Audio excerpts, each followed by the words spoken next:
Hello बच्चों, let's see the question and the question is which property of colloidal solution is independent of charge on colloidal particle। मतलब यहाँ पर बेटा हमारे पास question में colloidal solution की जो प्रॉपर्टी होती है वो हमें गिवन है। हमें ये बताना है इसमें से कौन सी प्रॉपर्टी जो होती है वो आपकी इंडिपेंडेंट ऑफ चार्ज हुआ करती है। तो एक्चुअली बेटा जो हमारे पास ऑप्शन नंबर ए है इलेक्ट्रोऑस्मोसिस, ये हमारे पास बेटा चार्ज में डिपेंड करती है कोलाइडल की प्रॉपर्टी। यहाँ पे होता क्या है बेटा, इन द इलेक्ट्रोऑस्मोसिस में क्या होता है बेटा, यहाँ पर हमारे पास होता है फ्लो ऑफ, है ना, मतलब मूवमेंट आप बोल सकते हो। एक्चुअल में यहाँ पर हमारे पास होता है मूवमेंट ऑफ डिस्पर्सन मीडियम।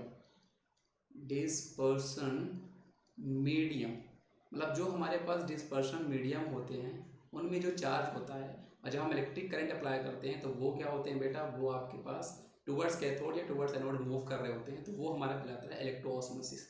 अगर मैं यहाँ पर ऑप्शन नंबर सी की बात करता हूँ जो कि हमारे पास कोऑगुलेशन है, तो ये वाली प्रॉपर्टी भी हमारी चार्ज पे डिपेंड किया करती है, क्योंकि हमारे जो कोलाइडल पार्टिकल्स होते हैं बेटा वो या तो हमारे पास पॉजिटिव चार्ज के होते हैं या नेगेटिव चार्ज के होते हैं।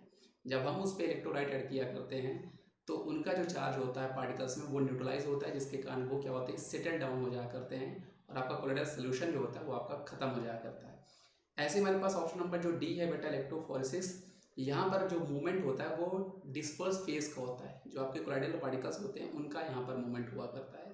इसलिए यहाँ पर ए सी और डी जो है ये तीनों ही हमारे कोलाइडल पार्टिकल्स की प्रॉपर्टी हैं जो चार्ज पर डिपेंड करती हैं। कोऑगुलेशन में क्या होता है बेटा, यहाँ पर क्या होता है मैं आपको यहाँ पर डायग्राम में बता दूँ कि एक्चुअल में सपोज करो अगर मेरा ये कोलाइड सोल्यूशन जो है, यहाँ पे जो आपके कोलाइड पार्टिकल्स हैं वो नेगेटिव नेचर के हैं। नेगेटिव नेचर कहने का मतलब क्या होगा, यहाँ पर बेटा एन आयन जो है वो यहाँ पर इसके चारों तरफ जो हैं वो क्या है बेटा, एड्जॉर्ब हैं।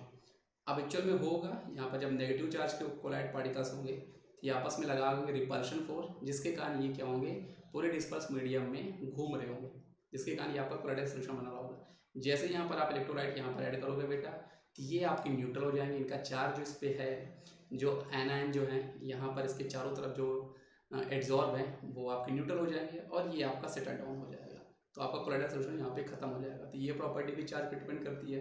डी में हमारे पास क्या हो जाता है, यहाँ पे आपका क्या होता है बेटा, मोमेंट ऑफ, यहाँ पे आपका मोमेंट ऑफ डिस्पर्स फेज हुआ करता है। डिस्पर्स्ड फेज हुआ करता है बेटा, है ना।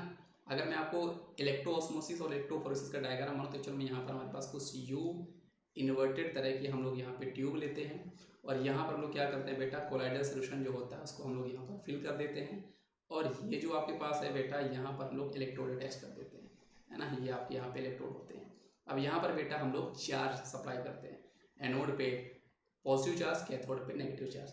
अब एक्चुअल में यहाँ पर होगा क्या, अगर मूवमेंट ऑफ डिस्पर्सन मीडियम हो रहा होगा तो उसको हम लोग इलेक्ट्रोऑस्मोसिस बोलेंगे, इलेक्ट्रोफोरेसिस मतलब मूवमेंट ऑफ डिस्पर्स फेज। ये तीनों ही प्रॉपर्टी आपकी चार्ज पे डिपेंड करती है।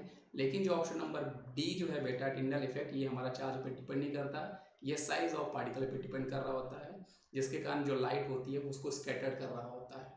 तो आई होप आपको ये कॉन्सेप्शन में आएगा बेटा। इसका सही जवाब हमारे पास ऑप्शन बी था। सो थैंक यू बच्चों।